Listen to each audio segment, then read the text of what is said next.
Hello, my name is Michael Oswald.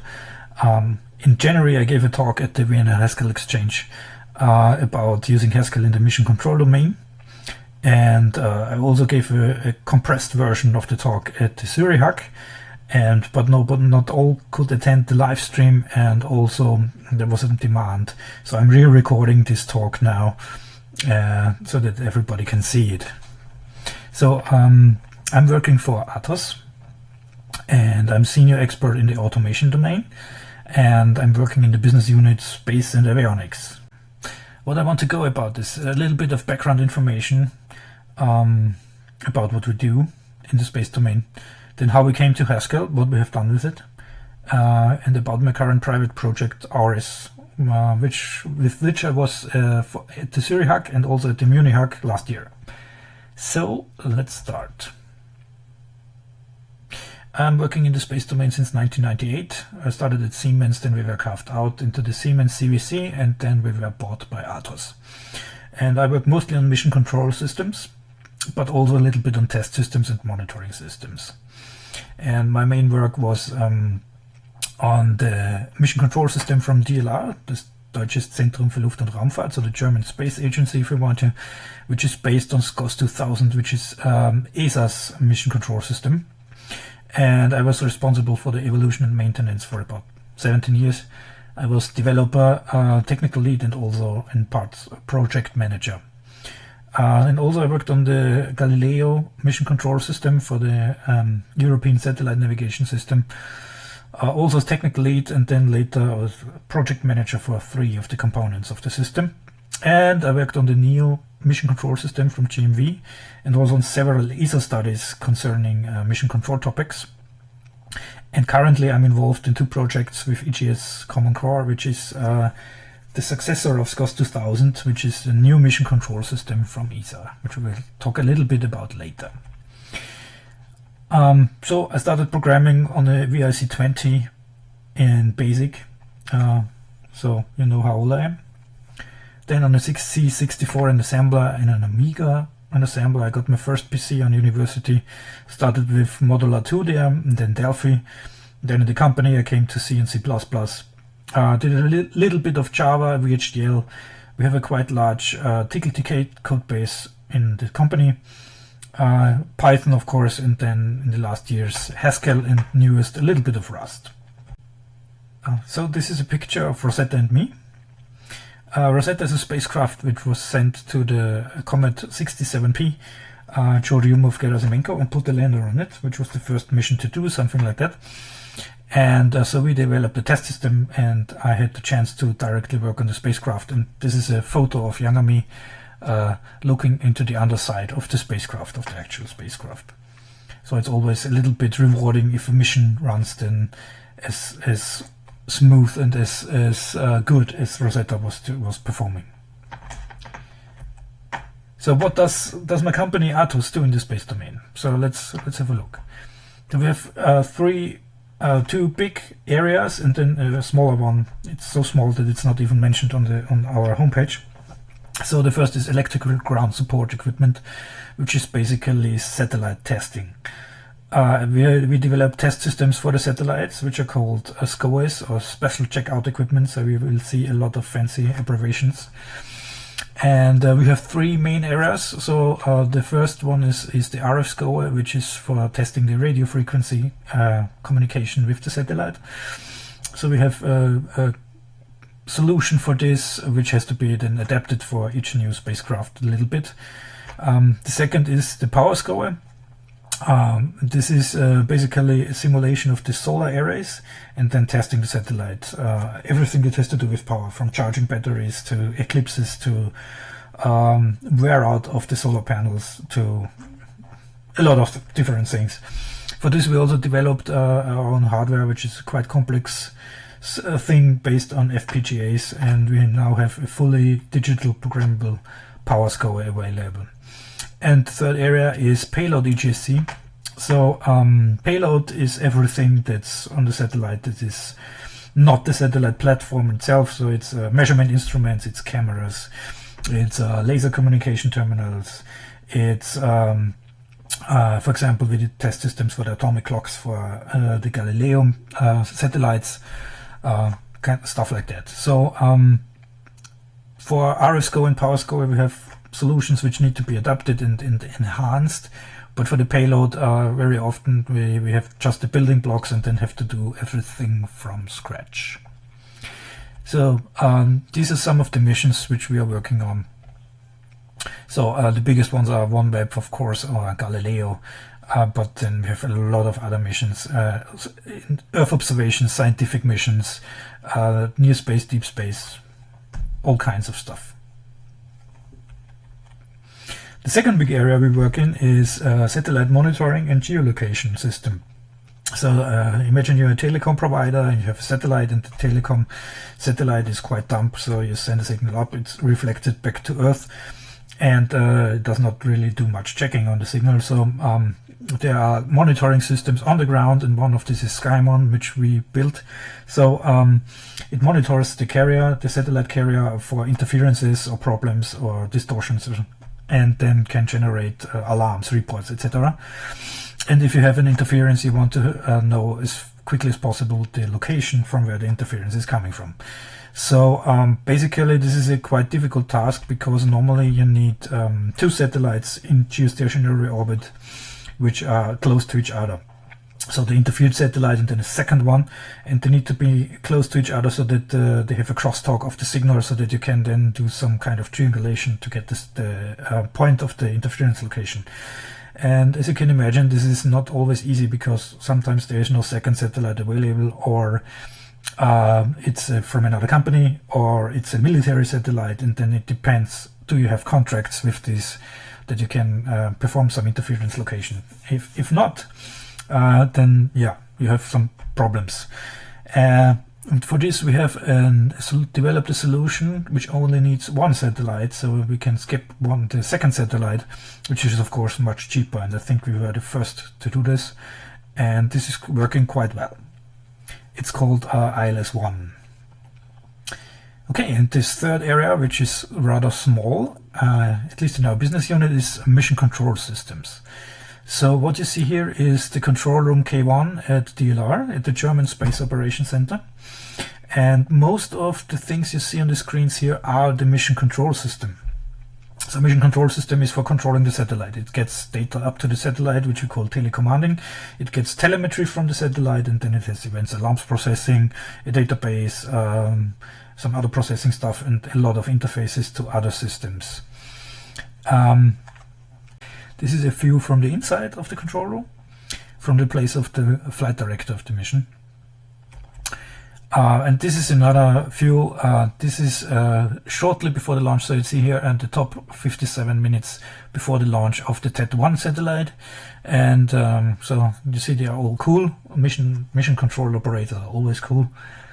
And the thing is, you see here all these buttons are green.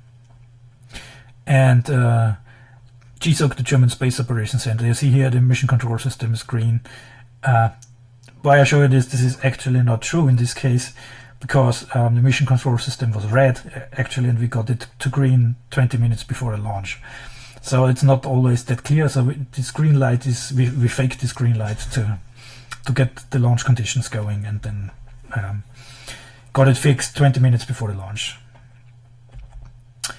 So this is actually one of the applications of the mission control system, one of the main applications, the so-called manual stack of SCOS-2000 MCS. So each line you see here on the screen is a command to be sent to the satellite. The blue lines are breakpoints, and the light gray lines are comments. And this is these were the first commands to be sent to the path satellite, which is just a normal initialization of the sequence-controlled commanding mode. This is a picture of the first telemetry which was incoming from PASS. This is the so-called first acquisition of the satellite. So this is always the happy or sad moment. So depends on the hello world moment of the satellite. So if it comes into the range of the first ground station, so you see that here you have the big globe, and then these circles here are the areas of the ground stations. And so you see the satellite is here, so it comes right at the edge of the range, and flies through, and this is the second ground station. So this one is Weilheim in Germany probably, and this probably Spitzbergen in Norway. I'm not exactly sure, but something like that. Yeah, this is how the telemetry looks. So we have also, you see some yellow and some red values. This is quite normal when commissioning the satellite. So in the first phase is called the launch and early orbit phase, and you're commissioning the satellite and taking all instruments. You start them up and perform checks until everything is working, and then you give it to the operators. And this was the case for the past satellite and this stuff. Okay, so how we came to Haskell. So the SCOS-2000 mission control system is quite big legacy application from ESA. It has about 930,000 lines of code. Currently flying at DLR TerraSAR-X Tandem-X, which is an X-band radar satellite mission. I will talk about it later. EDRS-A and C, which are data relay satellites, so they transmit the signal. If you have low Earth orbit satellites, they are only visible for a very limited amount of time, and they can contact a higher geostationary satellite via laser communication terminals and then transmit the data, so that the visibility is a little bit higher than just the ground station contact. SATCOM-BW is a military telecom satellite. HAG-1, we only performed the launch and early orbit phase. Same for PARS. HAG-1 is a telecom satellite, I think, and PARS is a TerraSAR clone. GRACE-FO is a gravitational monitoring satellite. So if you have seen the potato image of the gravitational field of the Earth, most of this comes from GRACE, and GRACE-FO means GRACE follow-on, so it's the second mission which does the same. And also CROPIS, which has ended its mission December 2019. We'll talk a little bit about it later. So it's an old, big distributed legacy system. It was developed by more than 20 companies. It started in the end of 80s in C, and then it evolved into SCOS-2000, which is pre-standard C++, and then there it stopped. So this is what we had. We were, for a long time, we were locked into EGS-CC 336, a really old version, because of a library, iLogFuse, which is used for the user interfaces. It was not designed with multi-threading and multi-cores in mind. And when CORBA was added as the middleware, this brought in multi-threading and also a lot of problems. So we fixed about 400 bugs and developed about 130 extensions.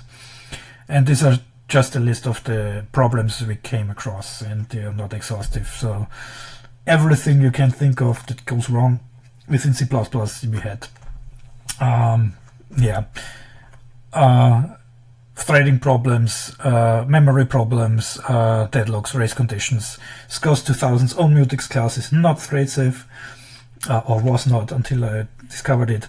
No clean thread termination. We have seg faults on shutdown and 40 processes when they shut down, and seg fault, then you get gigabytes of core files.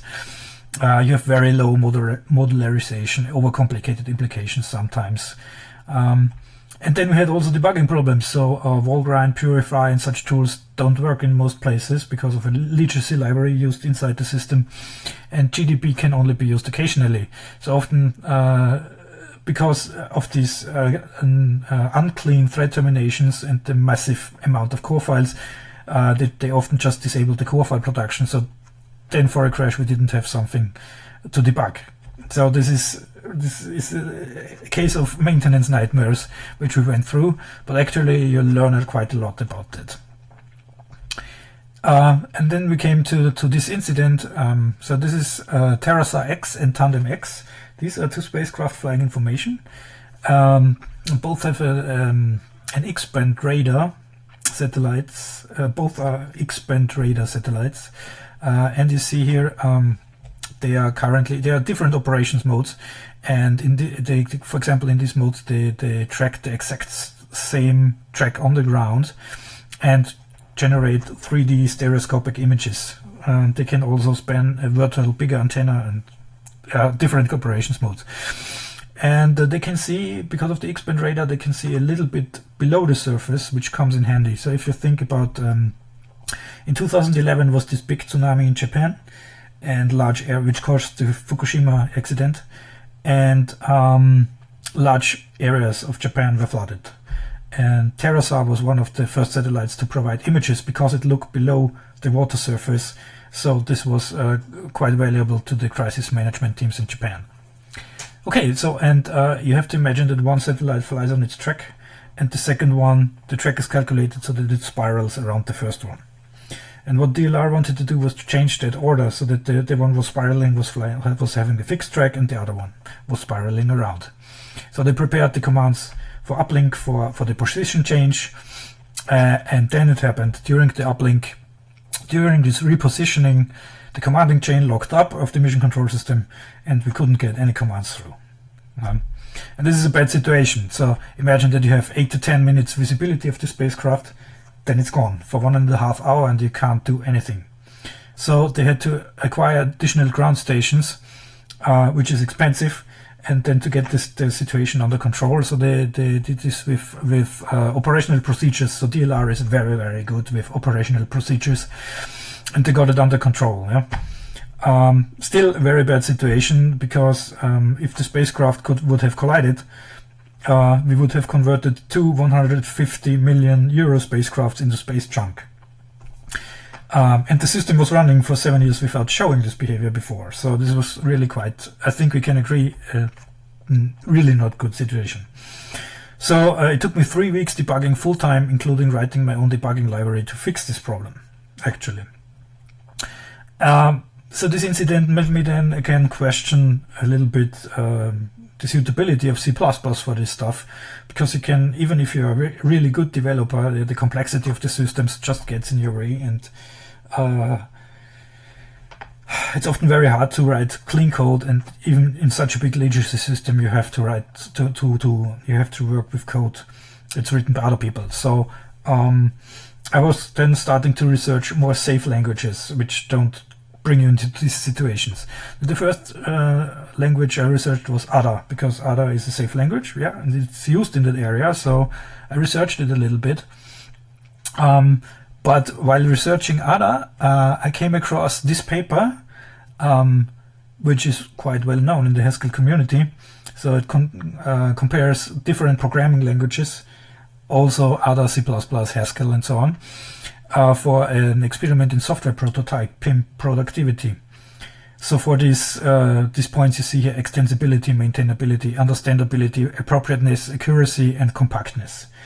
And I said, oh, that's exactly what I need. And then for some very cool reasons, Haskell was the winner. It was did some metrics on the programs, and Haskell had a really low line count, and it was they deemed it as understandable, extensible, and so on. And for me, this was like a little bit like a revelation. So if I have to write much less code and get more bug-free code than usual, then I think I should have a look. So I also had a semester Haskell on university, so I thought I will look into that.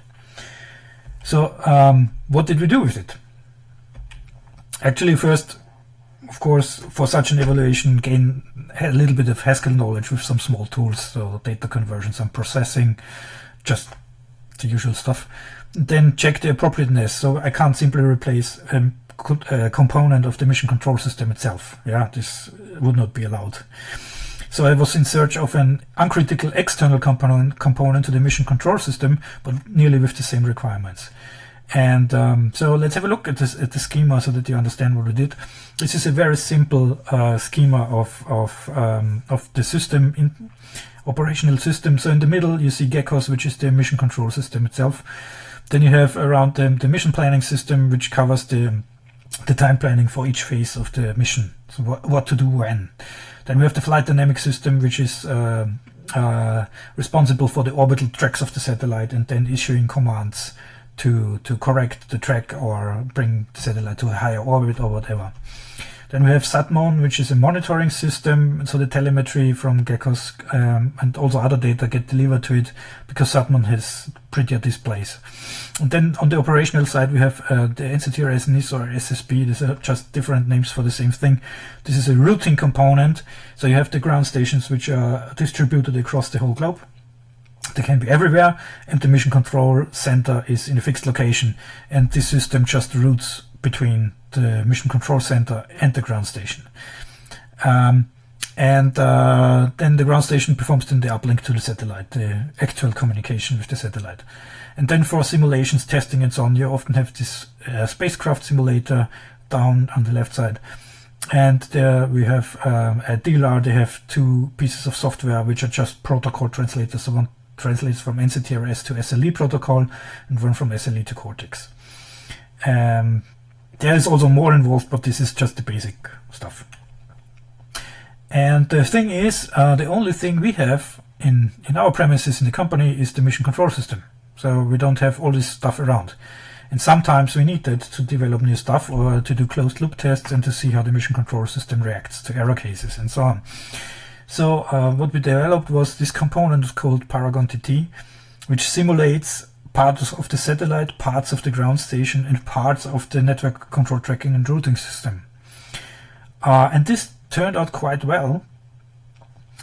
So we developed the second component because we needed to add new features to the interface to the SatMon system. So there we developed another client, an EXIF client, which had to work with via Corba, which was quite a challenge in Haskell to get it working, but it did work out also quite well. And then also as a third, we had we developed this protocol bridge, which we needed for some reason, which replaced these two other software components. And there's also a funny story. So we had for the HAC-1 mission, if I remember correctly, we had a bug in the spacecraft simulator. So it put two telemetry frames into one protocol data unit. And so these two software components here down, they said this is illegal and cut the connection. So they couldn't continue testing. And then there was a meeting and they talked about this issue, and they said the spacecraft simulator team said, yes, this is a bug, we will fix that, takes 2 to 3 months.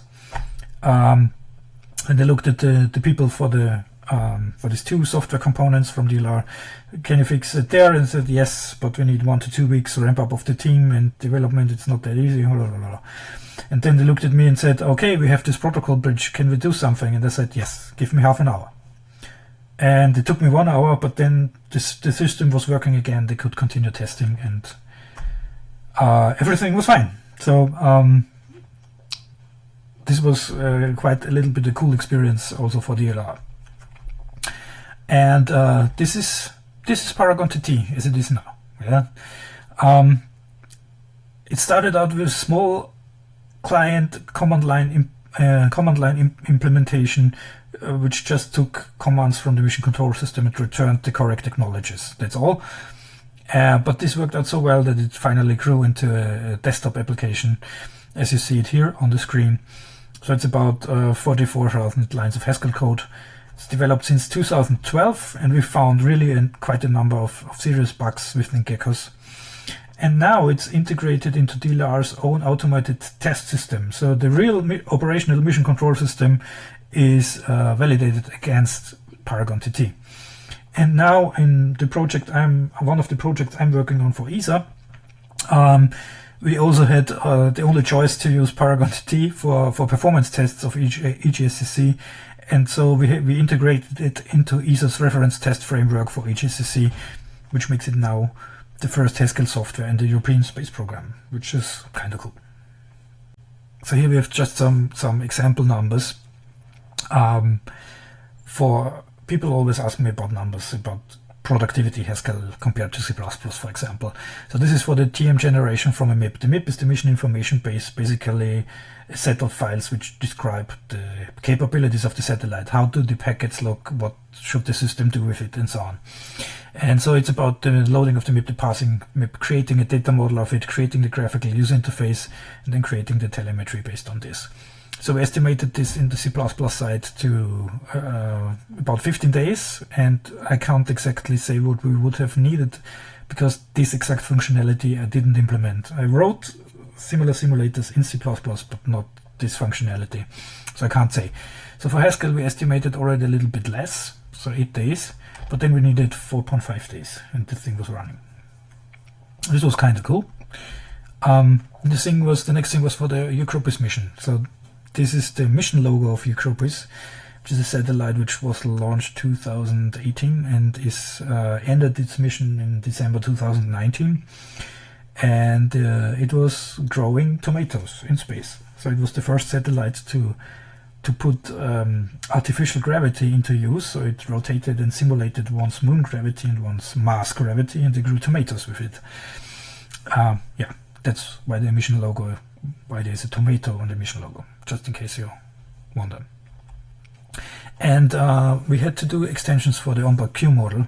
So if you execute commands on the satellite, some of them are executed immediately, but some have a timestamp when they should get executed. So they come into this OBQM, the onboard queue, which is a time-ordered queue. And when the execution time is reached, then the command is executed.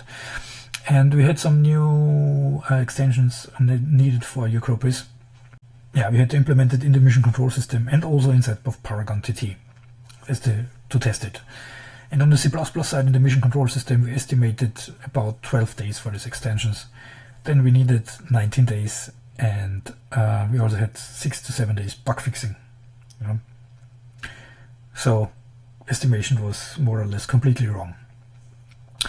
On the Haskell side, because Paragon TT in the model in Paragon TT is a little bit simpler, already estimated less, but then we needed 2.5 days and there were 0 bugs. It was working on the first implementation. So this is kind of cool, but these were so the highlights. So generally you are more productive in Haskell, about 1.5 to 4 times, that's what we found.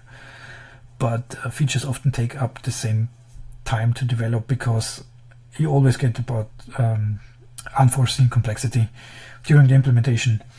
And because in C++ you have to write physically more lines of code, so you run out of time and then you take shortcuts. But you write a little bit less in Haskell, and because it's more concise, you deal with the complexity, and then you finish in about the same time with the C++ implementation, but the software quality is better, generally. And also refactoring in Haskell is much, much easier. So what next? EGS-CC, which is the new mission control system from ESA. Basically, EGS-CC is just a framework with which you can build mission control systems or controls the ground station software and other stuff, everything that's working in the space thing. So it's basically they wanted to have a successor to SCOS-2000, and then you see it's a cooperation of the space agencies of ESA, the French, the German, and the UK Space Agency, and then some companies, Airbus, Thales Alenia Space, and OHB. And what they wanted to have is, this is from the homepage, support for all mission types and phases, generic and extensible functionality, high performance and scalability, native support to automation at all levels, and layered implementation. Designed from ground up, it is currently about 3.3 million lines of Java code. And the idea is you have an MCM tree, a monitoring and control model tree, which you define so everything from a sensor on the satellite to the mission control system itself, to the ground segment, to the space segment, all are nodes in this tree, and you just configure this tree, and the system makes the rest. Yeah? Quite nice idea. And it uses model-driven architecture, so it's designed in UML, and then code is generated, and then this is filled out by the developers. What you got was a little bit different, so it's a big and clumsy system. It's really hard to install. It's also hard to use. It has some performance problems, and then the minimum setup is a 64 gigabyte machine.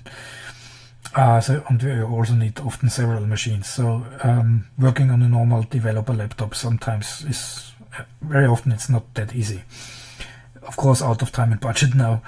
It should be used for the JUICE mission, which is the Jupiter Icy Moon Explorer. I think they will use it maybe in later phases of the mission, but not on launch and sending JUICE on the way. It has very little documentation, which is really hard. We have no configuration and installation guide, no user manual, no information about implementation details, which makes it very, very hard to work with the system. So just to configure it, we sometimes have to look up in the source code how to do things, or to find just the configuration variable. It has cryptic error messages or no error messages at all. And this MCM tree this monitoring and control model is configured via XML, and you have over 360 classes to configure, so you get a really big amount of data just to configure the system. For example, we have to, for some requirement, we have to develop a MCM tree, which is about 4.2 gigabytes of XML. So the system has, of course, to pass and import this at startup and then use it inside. So that's why it uses so much RAM. Yeah, so it was a little bit an arc moment for me working with the system, and so for myself, I decided I wanted to have a look at the design space of mission control systems. I've worked so long, and we also wanted always to implement our own system, but we never got the chance to do it. So I said, okay, I want to have a private thing. I want to start trying to implement a mission control system from scratch in open source in Haskell. And that's where we are now. So you can find it on GitHub under this link. It's actually to see if we can implement a mission control system in Haskell, and so far we have not come into great problems with it. Also try, it's a learning opportunity for me, so try new concepts in Haskell, try different things to see how they work out. So I don't have really that much time pressure, so we can play around and really try stuff, but it needs to be practically usable. So it needs to adhere to the packet utilization standard from ESA, and provide at least similar functionality to SCOS and probably EGS-CC, because the systems are really big, and to implement all functionality is too big task. But to get the essential functionality working and to get it easily extensible is one of the goals of the system. So this is one of the screenshots of the current state. This is the old user interface in FLTK, and I'm currently in the process of porting this to GTK because of various reasons. So this is the telemetry frame display, the history. And this is the telemetry packet history. So different protocol levels, and then also we have some graph displays. Yeah, so the user interface isn't that much evolved currently, but it grows slowly and steadily. So the used libraries, the used Haskell library. So this is now more the Haskell specific task. So I use Rio and unlift.io for the application framework, logging, threading, and standard transactional memory, and so on, and Conduit. And these libraries fit very neatly together to provide the framework for this.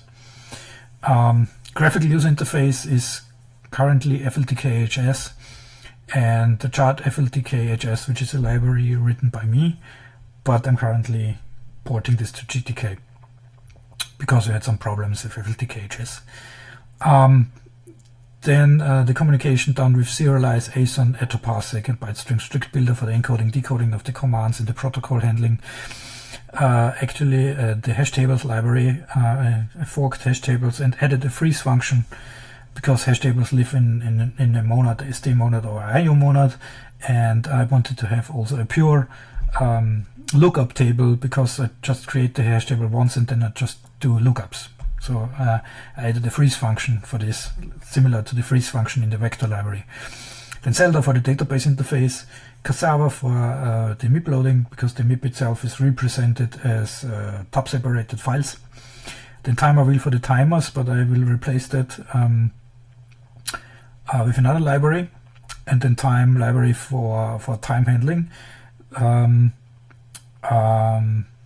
The standard Haskell time library is much slower than time, so I use that because we have a lot of time stamping while the telemetry is streaming through the system, so this is quite some important stuff to get it quickly. So these are currently the libraries, so it's a big monorepo of these libraries. ESA Space Protocols is the main library which implements the PAS standard. We're still on the basic level, but already some things are quite good working. Then we have ESA Base. These are just some data types which were pulled out of other libraries, and so that we can share them between the libraries. ESA MIP is for handling the mission information base, the MIP, and converting them into the data types from ESA Base. DB is for the ESA DB is for the database backends, which is not fully integrated yet, but we started with that. The EGS-CC model is also currently under work. This is how the telemetry is processed internally, which is quite complicated. And we are on the first tries. We try to use Reflex as an internal FRP model for this. Let's see how this works out. Then MCS interface is a library which provides the interface between the processing part and the user interface. So it is designed that it can be locally, so that it's just function calls, or we have also a socket interface. So if you have a client server setup, that the graphical interface can be externally on another machine or something like that. And the MCS interface library handles then the communication. We also have this GUI base and general GUI building blocks. Let's see if this stays after the port to GTK. Maybe it's not necessary anymore. Have a look. And then we have our STM displays, which are already some telemetry displays, which I have seen the screenshots before, and then RSI, which is an integrated version. So there are different possibilities. One is that all is integrated into one executable, just need to be copied to a machine and then it runs. And the other thing would be then some client server architecture with prime backup setup and so on for bigger tasks. And we start with the integrated version to get it first running and also to have something to demo. So this is a little bit the shame of the processing. I don't want to talk too much about this. So we have basically currently supported three protocols: the NCTRS protocol, EDEN and CNC protocol. EDEN and CNC are more for satellite testing operations, and NCTRS is for satellite operations. And I also tend to add SLE protocol, which is now more used in all the systems. And basically the bottom part is just the telemetry coming in, and these are different levels of the protocol layer to extract. You get frames in, extract packets, convert the packets, take the parameters out of the packets, and then put it into the TML model for processing, storing them into the database, and also streaming the data to the user interface. And then we have also the other directions for the commanding. So you get a TC request, which is converted to a TC packet, which is converted to a PUS packet, and then depending on the interface into a TC frame. Then we have the protocol state machine, which checks also retransmissions and so much complicated stuff, which I don't want to talk about now. And then the resulting frame is encoded into a CLTU, a command link transmission unit, and then sent out to the ground station and to the satellite. So basically most of these are conduit pipelines, piping the data through and delivering them. And then we have also this shortcut from the TM frame to the state machine, which says, when the satellite says, okay, I've got this command, done. Yeah. Okay, so the demo implementation is currently ongoing. The processing runs in several threads in the Rio monad, but the graphical user interface is always runs in I/O. So therefore the interface is also in I/O, and they communicate via STM, via standard transactional memory with each other. Yeah, and this of course needs also to be thread safe, and Haskell helps a lot with this. Yeah? So if working with STM and async libraries in Haskell is a dream compared to everything that C++ or other languages have to offer. We also have the socket-based interface, which can be via the serialized library in binary or via JSON values. So you could theoretically also attach a web application. So there may be NASA has open sourced the OpenMCT telemetry displays, which we could also attach to the system because they work on JSON values. So this would be is another ticket on GitHub. The logging is handled via Rio, but also passed to the GUI and the database. And yeah, for the main processing, so basically Rio is a real T monad stack on top of the I/O monad, and we have the global state, which carries the config, the internal application state, then some state machine state, the time correlation. Time correlation is important because the spacecraft has its own clock, and it can have its own clock drift or different epochs, and so we need to correlate the time. And there is always a time correlation in the mission control system, which correlates the space time to the ground time. Then we have the data model containing the MIP, so what packets are there, what are the dependencies between the parameters, and so on. Then also we need to encode some mission specific stuff, which changes from mission to mission. And then we have a function which raises events to the graphical user interface. So this is the communication from the processing to the user interface. And then we have the logging function of Rio, of the Rio library itself. So basically this then is kind of MTL pattern. So you have these Has classes, and with these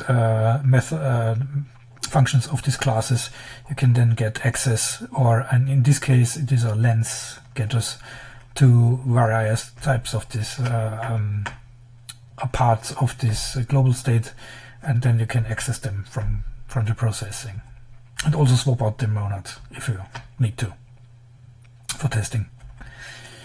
Then the interface itself is basically you have two directions, one from the user interface to the system, and then one from the system to the user interface, and they are request response type. So we have an action table where you have some functions, some collection of functions.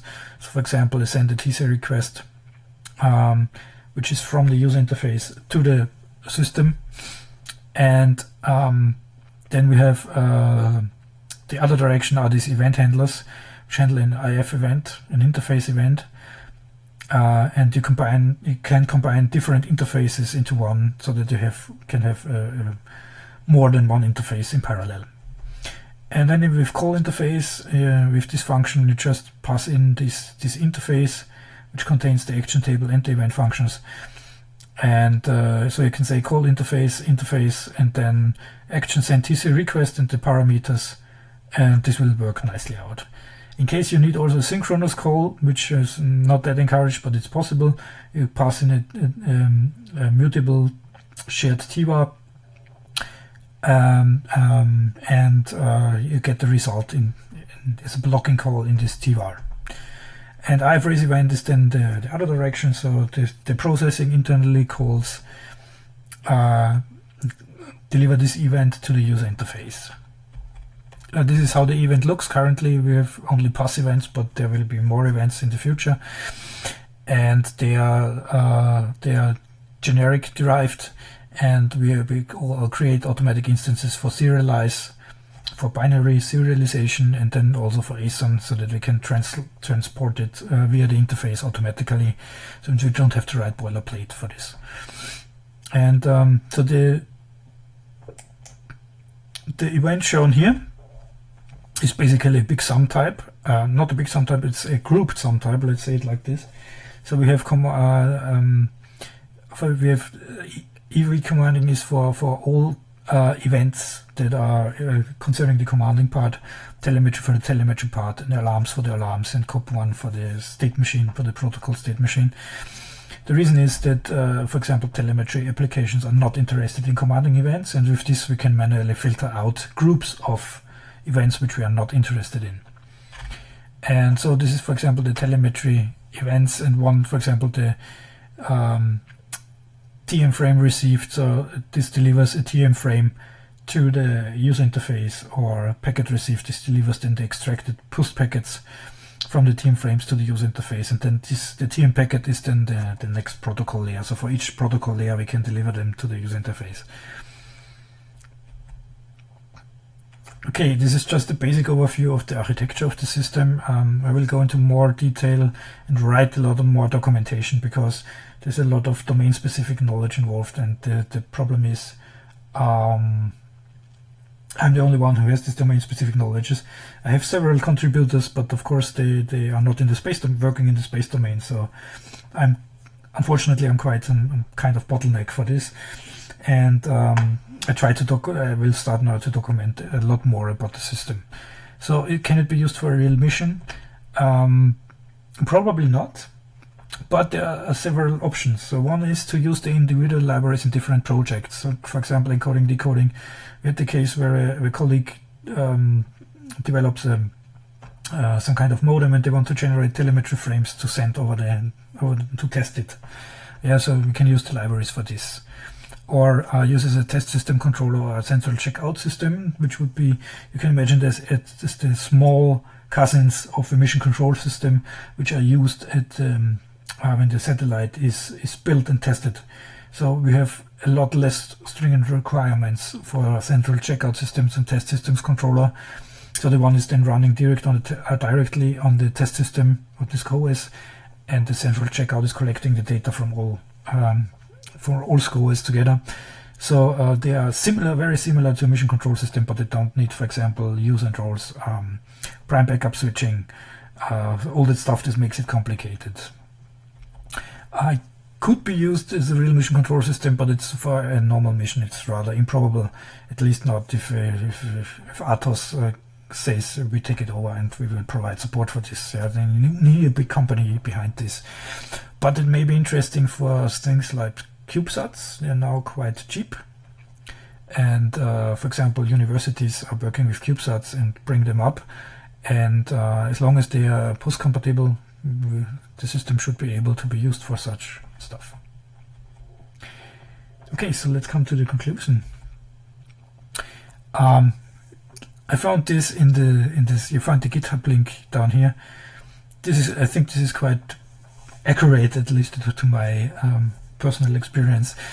So a measurement of the productivity and the self-assessment. In C++, you have this productivity line here, and then you have the self-assessment, and which goes up and up and up, and then you uncover templates, and then you go down, and then it goes back up. But what you see is that the self-assessment is always bigger than the productivity.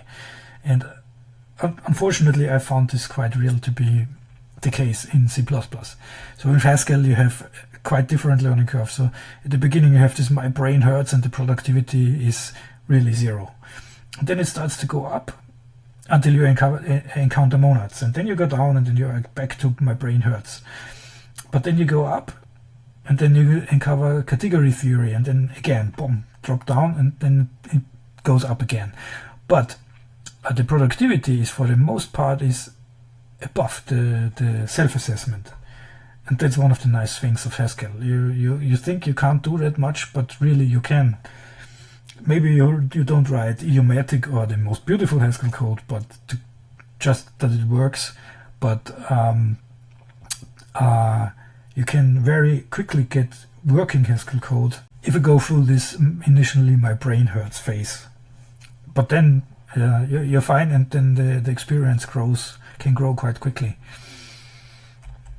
So what were the advantages? We have 1.5 to 4 times the productivity compared to C++. I found it to be true, which is important for developers, but it's also important for the management. So for example, in Austria we hear that we are too expensive, and then more cheaper developers for example in Romania, so get the job done much cheaper.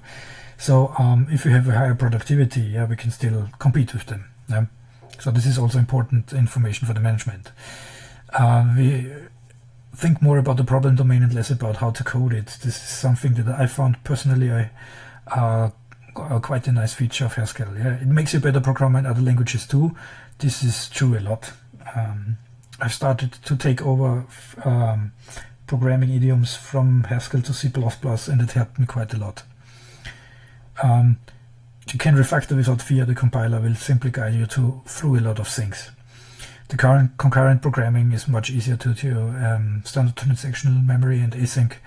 Yeah, and parallel programming features are also very good. You have also a very good foreign function interface interoperability with other languages. I've had another talk inside the company about this. So you can interop directly with C. There are now some interface generators for C++. You can directly inline write C code, Java code, and Rust and R code. So this is quite a good thing. And then you have a very, very steep learning curve for imperative programmers. And why have I listed this under advantages? Because it is an advantage and a disadvantage. So the advantage is it's some kind of filter. The Haskellers I have got to know have always a little bit a kind thinking out of the box attitude, and so if somebody comes in for a job interview and I have to interview them, and there's Haskell on their on their CV, and they can tell, they can show me a little bit of their Haskell code, and they will automatically get a plus point, because I know they are used to think differently and are interested in getting things working correctly, most of the time, typically. But it's also a disadvantage, because it's quite hard to get Haskellers for working on the system. We are currently 2 in my department, and one colleague who also played around with Rust a bit, but that's it. I started a little bit initiative to get more people into Haskell, and let's see how this turns out. It can be hard to reason about the performance and the memory usage with lazy evaluation, which Haskell has. This is quite hard. Sometimes you can get very surprising results. At least I had it. But if you know how to get around this, then it's okay. The documentation of libraries is often very sparse, so a lot of Haskellers think only the type declaration of a function and the type description is enough, and this is clearly not the case. So I would wish to have more examples of how to use some of the libraries. Otherwise, sometimes you spend hours just to figure out how to use a library correctly. The IDE support is there, but it still has to get better. But I have to say, in the last year, there's really a lot happening in this area, and it's getting really good. So my conclusion is Haskell production ready? Yes, absolutely. There are quite a lot of companies now which are using it in production. Can it be used in emission control? Yes. I would say definitely yes. We have an operational Haskell software in the German and in the European space program, so yes. As usual, use the right tool for the right job. You wouldn't use Haskell for hard real-time systems, because of the garbage collector and unpredictable behavior because of the lazy evaluation. But for its niche, or for applications, for server-like stuff, it's absolutely appropriate. So like every tool, Haskell has advantages and disadvantages, and it is no silver bullet, but it's a quite good tool, in my opinion. It has a strong static type systems, and this is a key for big applications. Also for domain data and type-driven design, this will become more and more important. The distinction between side effects and the pure business logic leads to much better composability, which is also a key feature of Haskell, which other functional languages, like for example Scala or F# don't have that much in that regard. But everybody in that community is also advised to separate them more. Haskell forces you to separate this, and you're often forced then to think in very different ways, and the end result is often much better. It sometimes can come into your way, but most of the time it's better. Yeah, and one of the things, compile errors are really your friends. So it's C++, you were always like the compiler was shouting at you and you have made a personal mistake. No, it's not the case. In Haskell, you start to embrace compile errors because they help you really find problems in the code itself. So, for example, this domain and data-driven, type-driven design is very important, because you try to model the system in the data types already, and try to disallow forbidden states. And then the compiler tells you, no, you are not allowed to do that. And then, yeah, that's right. Yeah. So has again saved you. This is one of the key features of Haskell, which all languages with a very strong type system. So yeah, this is thank you. Of course, we don't have now live questions. So you can contact me about the company email address or the private email address on GitHub. I'm also on Twitter. And so if you have questions, you can raise them either via these methods or in the comment section of the video.